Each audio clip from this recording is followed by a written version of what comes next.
work for that, but, one could argue that it is worth it, given that it is quite the Magic card. Yeah, Tom Ross didn't end up with enough playables in straight black-white to just run the 2-color deck he was looking for. He gets to splash the Hooded Hydra. He has the other cards good off the splash. Woolly locks it on an Heir of the Wilds. So it's mostly just a black-white deck. His opponent is Dominic Ceresani, who drafted a 4-color deck. It's everything but blue. Dominic has got Tom covered on power level, but not on consistency at all. Dominic has 1 banner and 4 duels, but you have to watch out for his late game. Double Obzon Guide, Anafenza the Foremost, and Ankle Shanker, all cards in his deck. Those are some pretty powerful cards. You saw Dominic's going to start off there with an Heir of the Wilds off of Rugged Highlands and a Plains. Ross is going to play a Plains and a Swamp and just kick it back. So hopefully for Tom, action begins on turn number 3, but Ceresani is ahead right now. Dominic started this tournament 9-0. He's got an Anafenza on turn number 3. Life is good, as that Heir of the Wilds is ferocious as well. Yeah, and I mean, this is a great start for Ceresani. His mana base was his weak point, and he has that covered right now. Tom is in a huge world of troubles. There's already 6 power on the board for Ceresani, and Tom doesn't even have a play. Ross is just going to play a Swamp and pass the turn back. Now, one card that Tom does have in his hand that we saw him draft it is Kill Shot. We'll see if Ceresani can see through this, and looks like he's going to attack. There's the trigger from Anafenza. Put a counter over there. Tom is going to take a look at what I think he's going to kill with the Kill Shot. Oh, yeah, but even then, now we have this Death Touch 3/3. Like, even killing it does not get him out of the woods here. And there's one other thing I want to point out here. So originally, when I looked at Ceresani's deck, okay, why is he going 4-color? I looked at the rares, and I see, okay, Anafenza, that makes sense. And if you want to hear about an aggressive strategy, how about Anafenza into Sarkhan the Dragon Speaker? Oh, he has that too? That's also in his deck. Well, I'd be 4 colors too. As far as power level is concerned, he's got Tom beat on every angle. The big question here is, will his mana cooperate? I'll tell you the first draft I did of this format, right before the SCG in Orlando, I went to go to Fallout Shelter Games in New Jersey, and I got my first experience with someone curving Siege Rhinos into Sarkhans on curve, and I remember thinking, well, that's one way to play the format, and that's pretty unstoppable when it happens. I'm inclined to agree with you. It did not sound like you won that match. That one went poorly. Here's some more for Ceresani before passing the turn back. Ross needs to get onto the board. That's what he needs to do. Well, here's the danger. Ross did have the removal for Anafenza, and granted, his deck actually does not have much removal for Anafenza, but because Ceresani's deck is significantly more powerful, Tom needs to take advantage of tempo, which he's behind on the board, he's behind on lands. His deck doesn't play catch-up very well. Can we get a morph sleeve on top of the morph? Obzon Guide is what Ceresani is looking at. He's going to play a Swamp. He's going to unmorph the Obzon Guide. Yeah, unmorphs is here so that he can trigger the Ferocity on Heir of the Wild, so now it's a pair of 4/4 swinging. No good blocks there for the boss. Of course, Ceresani is going to gain 4 life in the lifelink too, so Ross is already down to 6. Mardu Skull Hunter is his draw. That's not all that exciting. Of course, that comes into play tapped too. We can't forget about that. It's not even a blocker at this point. Ross is in a whole lot of trouble. And you can see that Ceresani's deck, as you did mention, power level is quite high.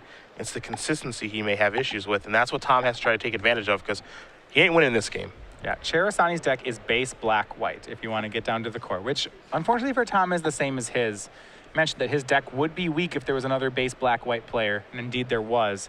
Difference here is, yeah, Ceresani's late game is going to blow Tom's out of the park. You see a banner there for Ross before passing the turn back. Looks like it's time to block for that 2/3. Ceresani going to confidently attack. Of course, there's a trigger from the Heir of the Wilds due to Ferocious. Here is a block. Obzon Guy will get 4 damage across. Ross is going to go down to 2. Ceresani up to 29.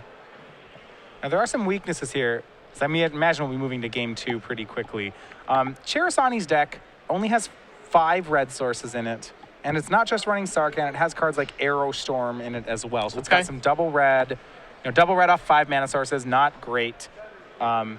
Anafenza, when you have green sources, he has 5 of those as well. So there are a lot of difficulties here, but when he does that, Heir of the Wilds into Anafenza, Dominic will take these games handily. And he took that one pretty quickly. Dominic Ceresani does win game number 1 here over Tom Ross. His 4-color deck is 1 game away from moving on to 10-0.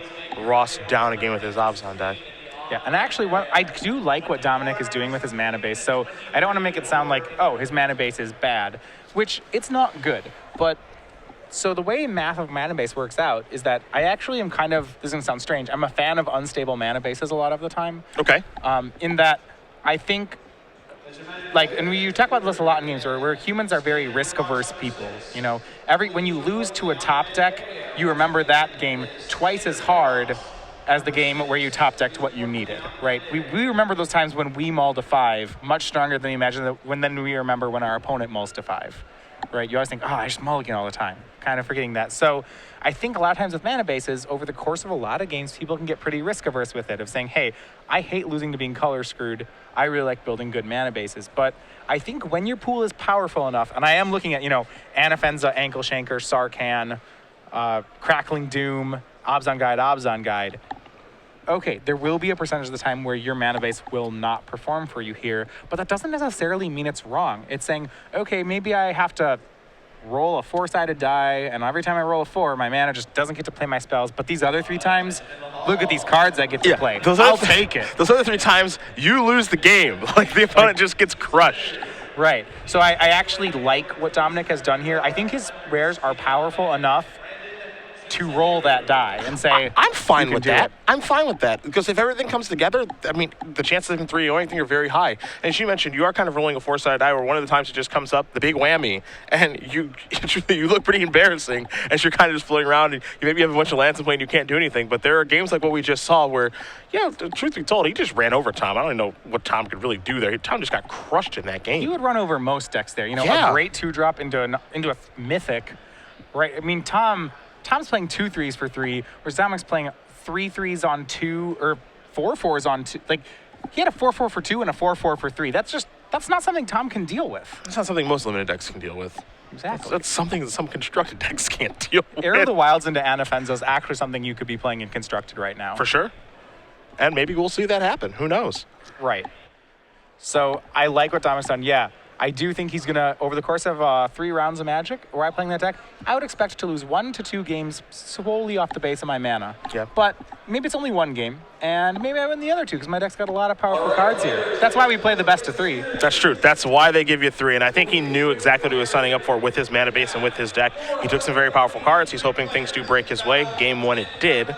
We'll see if it happens in Game 2 as the boss starts off with a Stand Step Citadel. Sure. Tom has a very consistent hand here. We're going to see Chief of the Edge on turn 2, or Einak Bonkin. A lot of options for him. Yeah, this is not the draw that he had in Game 1. No, Dominic's hand's a little mana short here. He's going to need some help. Ross going to play a Swamp, and there is Chief of the Edge. So he's looking to get the beatdown started early. A Hooting Mandrills is the draw. I think we're a little ways away from that. Swamp and just past the turn back. So Ross will untap. He will take a draw. See if he's got a land to play here. He's going to start by attacking for 3. Again, other warrior creatures you control get +1/+0. The Chief can be very powerful in the game before it even begins, as there's a morph there for Ross. See what Ceresani has for his 3rd turn. Okay, he has the land. He has a banner. Okay. This is the thing about these 4-color decks. When you're playing unstable mana bases, is you can get some real creative openings. He's going to play a morph now, so that's going to come down. Ross will untap. He will draw a card. Looks like he picked up a copy of Rakshas's Secret. So the powerful discard spell. That figures to be pretty good against Dominic's strategy. Yeah, I think a situation will definitely present itself where he might be able to get the last 2 cards, and the last 2 cards are mighty powerful. The question here for Tom is, how does he want to attack on this turn? And it looks like he just wants to get in with both of his creatures. You do wonder how highly he values, that Chief of the Edge. Trading with a morph isn't the sexiest play in the world. Seems fine. Dominic just needs things to trade. Yep. Chief of the Edge, while it has a lot of upside within synergy, it's still just a creature, and you just need to turn it sideways. Psycho Archer was the morph there for Ceresani, so that's going to bite the dust. Tom is going to cast a Bitter Revelation here, so he gets to look at the top 4 cards, gets to pick 2. The other 2 go away, and he loses 2 life in the exchange. The other thing I like about these 4-color decks is I think in my heart of hearts, I still like to draft like I'm 10 years old, where I just go to the back card in the pack and I'm like, oh, I want this one too. And if you get to do that here. Oh, the natural, all 4. Right, I mean, there we go. Mountain, Swamp, Forest Plains, boom. It's an easy game. Ceresani is going to play a morph now. Tom trying to take advantage of the fact that Ceresani has some pretty poor mana, but Ceresani's deck is cooperating thus far. I mean, this is the advantage of Ceresani's deck, right? It wouldn't be caught dead playing a Sage Eye Harrier. You see one of those in Tom's hand. That card is probably lower on power than every card in Dominic's deck. Yeah, wouldn't surprise me at all. So Ross with his morph, looking at Ceresani and his. Ross will start by playing a Blossoming Sands up to 19. He's going to go. Let's see what else Tom wants to do on the 5th turn of the game. He's going to start by tapping some mana. Maybe. All right, so there's the Ancestor and there's a morph. Now what this means, is that he is valuing his morph, Tom, very highly. And if he's valuing his morph that highly and we watched him draft, perhaps the Hooded Hydra? He did just find his second green source, Yep. so if that's Hooded Hydra, I would imagine Tom would trade off just about any of his other morphs. Let's see what Ceresani has here. He starts by playing a Plane, so no double red for Sarkhan or Aerostorm at this point. We know he's got a banner in his hand. You can see the Hooting Mandrills as well, that he could cast this turn, as he does have a card in his graveyard. Could delve that and tap the other 5 mana for the 4/4 Trampler. Yeah, now if the morph is an Obzon Guide, which I believe it is, he could swing, but he may have to just flip over his creature if he does. He does have some options available. Seems like a pretty good spot for maybe the Ancestor to block. But looks like damage is going to come across. Here's 4 mana. Excuse me, 5. 6 for the delve. And there is the Hooting Mandrills. Ceresani's shields are down. Ross gets to draw. We'll see what he wants to do this turn. Actually, his draw was Hooded Hydra for the turn. So that morph is probably not Hooded Hydra. Yeah, that's a good read. Hydra. That's a good read by you. You still got it. All right. Of course, Ceresani doesn't know that. And to be fair, Ceresani doesn't even know that Tom has a Hooded Hydra. That's the other thing. I mean, on power level, that's the weapon that Tom has. Yeah. That's the card that Ceresani also can't answer. But Ross does have double green to be able to cast the Hooded Hydra, so that's definitely a step in the right direction. See, Ross is going to play a 6th land. That's Swamp. See if there are any attacks for Tom to make on this turn. Again, his morphs are nothing exciting. He does want to make it seem as though they're exciting. He'll take a look at that one. The middle one is the first one. We'll see how he wants to play the Hydra here. He may just cast it face up. It would get 1 fewer 1/1 counter, but then it dodges a lot of removal. Here's the attack. I'm going to try to get some damage through here. What makes this attack interesting, and I absolutely love this attack, is last turn he wouldn't attack with this creature. This is the initial morph. This turn, when he has his mana available and Ceresani's mana is down, he says, well, I'll attack now. I don't mind doing that. And the chances of you blocking are probably pretty low, as now Ross is going to put more creatures on his board. The morph that he just added to the table is the Hooded Hydra, and then the Anak Bondken as well. Knowing Tom Ross, what do you think are the odds that creature that morph he's on with just straight up dies to a 4/4? Relatively high, I think. You know, he's just completely BSing here, and that his creature, even when turned face up, loses the fight. Yeah, relatively high. I mean, there's a chance that it is the Sage Eye Harrier, but yeah, it wouldn't surprise me. Look, I know one thing about Tom. He likes to get into the red zone, whether he has it or not. That's why I love the guy. Well, one thing is if your opponent has 2 morphs, and you have a 4/4, and I'm only swinging one of my morphs into your 4/4, now you think, oh, he's swinging the safe morph, and Yeah, the other of one's course. not safe. Well, I better not block. Yeah. And I feel like Tom's the kind of player who would read that and say, yeah, if I only swing with 1, he just won't block, so swing 1. This is going to be the Obzon guy. That's going to take care of the Ancestor. So the disowned Ancestor is going to go to the bin. Of course, Ceresani is going to gain 4 life. He's also going to deal 4 damage from the Hooting Mandrills. But again, the shields are down here, and Ross gets to untap. And he gets to do whatever he wants on this turn. Rakshasa's Secret, his last card. He can flip up the Hooded Hydra. Hydra is going to be a force to reckon with. Ceresani does actually have it covered right now. He can smite the monster sit, and then it won't kill him because Obzon Guide is great at blocking it. It does, however, take away all of Ceresani's ability to attack. Yep. Here come the creatures. And once again, now Ross goes back to not swinging the one that swung last turn. There's some serious mind games going on right now. Yeah, I like this. I have realized I don't want to play against Tom Ross in a format with morphs. This is just a headache. Yeah, the one morph they left back on defense is the Hooded Hydra. Because you know he's just going to have the read on you. And it's this point where you go, okay, well, that morph didn't want to swing, then it did, then it didn't. And the other 2 did and didn't. I think the one on the end can't fight Hooting Mandrills is what that means. And the one in the middle can. Or maybe Tom's just messing around the whole time. It's tough to say. Great opportunity for Tom. I do think the Hooded Hydra swung there. No, this is the Hydra's back on defense. Okay, so that was the Hooded Yeah. Hydra.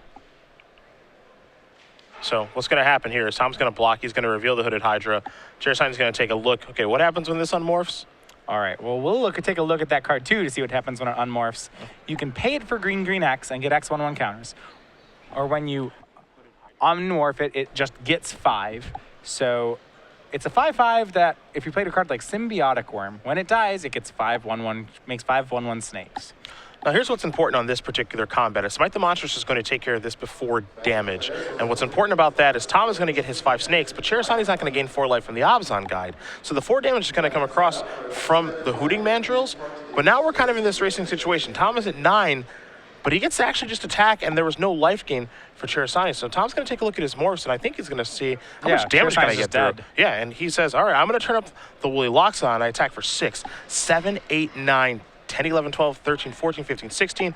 That is enough to get the job done, and Tom Ross even things up due to the power of Hooded Hydra. So I actually think Ceresani had to make a really bad play there in that he had to let his Abzan guide die to gain 4 life. Tom had 12 power on the board with no unmorphs, with Ceresani at 13. If Ceresani makes that Smite the Monsters play, all it takes is for one of Tom's morphs to unmorph with 1 extra point of power to kill him. Now, granted, so I almost think Ceresani needs the extra 4 life and needs to just let Abzan guide die. Now, how he wins from that board, I'm not entirely sure. Good question. Good question. Maybe this is all academic, but.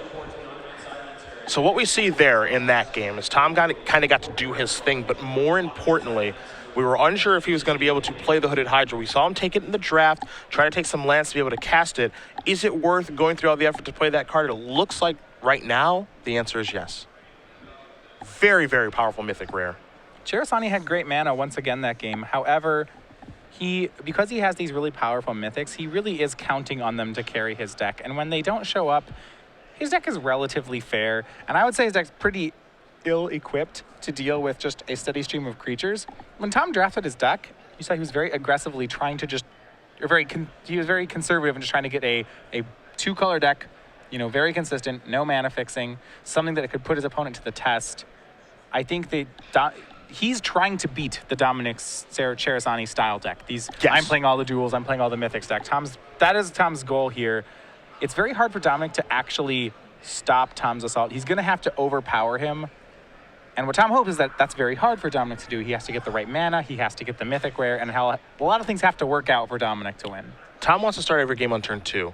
I believe Dominic wants to start every game on turn 3. I don't think that Dominic has very many 2-drops in his deck. We know that Tom has a lot of 2-drops in his deck, so he wants to get the ground early and get moving. That's what he was able to do that game, and that's why I think he was able to win that game. I mean, let's throw turn 3 aside. Dominic wants to start this game on turn 7 if he could. Yeah. So it's all about the early beatdowns for Tom Ross, and if he can get that established, he's in a great spot. We'll see if he's able to do that as we go here in game number 3. Don't forget, we do have Ben Stark on a backup match with his fantastic teamer deck, so hopefully we'll have the opportunity to watch that.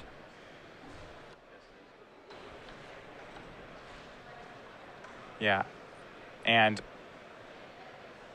there are a couple draws here that Dominic can do that Tom won't be able to deal with. We saw a turn 3 Anafenza on the play game 1, and Dominic really needs to do things like that again. I'm taking a look at his hand here. Again, does the mana line up appropriately. He's 4 colors. He is going to keep Rugged Highlands. It's a pretty good place to start. Going to go up to 21. Ross will draw his card for the turn. It's a forest. Tom does have all 3 colors of mana there for Abzan. I believe Dominic may have a barrage of boulders as well for this matchup. Okay. There's Swamp. Kick it back over to Ceresani. There's a Swamp for him, so no 2-drop. Does Ross have a 2-drop? The answer is yes. It's Nanak Bondkin. That's exactly where he wants to start. I was going to say Dominic has all his colors except for white, but he drew a plains that turn. Turn 3 more, fortunately for Tom. It's not a turn 3. Yeah, Anafenza. Ross going to draw a card here. See if he wants to get the beatdowns going right away. I'd be surprised if he didn't. It's a pretty gosh darn good place to start. It looks like he does have his copy of Hooded Hydra in his hand again, too. Don't know if he has both green sources of mana. Yeah, We'll one see. forest right now. He doesn't have does not appear to have the second green. Also has a copy of Woolly Loxodon, Disowned Ancestor, and Debilitating Injury. Disowned Ancestor. And now he will activate the Outlast on Anic Bondkin. So now it's a 3-2 with first strike. So Tom maybe trying to play a little bit of a longer game this go around. Potentially. Yeah. Kill shot was the draw for Ceresani. Remember, he's just playing defense for a while here. And if he does have the Barrage of Bolters, he lost the opportunity to do that to Anic Bondkin. But he'll still find value out of that. It's a great answer to Hooded Hydra if that ever happens on Tom's side. Disowned Ancestor's going to block. There's a banner. Ceresani's going to pass the turn back, so no damage dealt there. Ross will draw a card. It's a copy of the Horde Chief. Do like that card. Yeah, and that's going to get to be cast here. There is a clear attack for Tom Ross. Going to start by casting Debilitating Injury on the Morph, and the Morph is an Obzon Guide set. Debilitating Injury is very good. Here's an attack for 3. Interesting. Tom decides Debilitating Injury there. I think he's paying a lot of respect to Obzon Guide. He could have gotten the Wardu War Chief or Horde Chief token there, but instead doesn't want to see that 4/4 flip up, because as you can see in his hand, he doesn't really have an answer to Obzon Guide. His deck's not very good against that card, and that caused a lot of problems in game number 1. Well, we saw that in Sealed. The players that were trying to build 2-color aggro decks yesterday, their biggest weakness was Obzon Guide. And I think Tom is really good here at recognizing that. Now this is interesting, right? 6 mana, the old pass the turn. I think we've seen over the course of Magic history, Second Thoughts, Next Snap, all of those cards. Will Tom make an attack here when he knows that kill shot's in the format? The answer is yes. My favorite one of these 6 mana things was, if you ever played back in Scars of Mirrodin, there was Darksteel Sentinel. I do. It was the most easily telegraphed combat trick ever. You're like, oh, six mana, 5 cards in hand. No plays, I guess I'll just say go. Yep. You'd be like, you'd try to keep this straight face of, no, I don't have that guy. And it didn't really work. The kill shot is not all that surprising there for Ceresani, but is still effective. Gets the Bondkin off the table. The Horde Chief does come in with a Warrior token, of course, because Raid was triggered. Ceresani's got to find something to do. Now, if you're Tom, here's what's interesting, right? Is because, I mean, given the fact that we can see hands here, we know that Ceresani doesn't really have very much, as there's a Chief of the Way, or Chief of the Edge, excuse me. However, there are cards like Dune Blast and Hostilities in this format that you have to be wary of. Yeah, and actually what's great here, you see Chief of the Edge, first of all, pumping both the Horde Chief and its token friend, is that Dominic has all his mana. But he actually is just not well positioned to answer creatures. You see that Bring Low was hit actually on the Horde Chief. Yeah, I was a little surprised taking care of that instead of the Chief. Yeah, same amount of, well, it saves 1 damage this way. That's what Ceresani's going to draw. Of note, the Disowned Ancestor is also a warrior. Yeah, of course it is. Why wouldn't it be?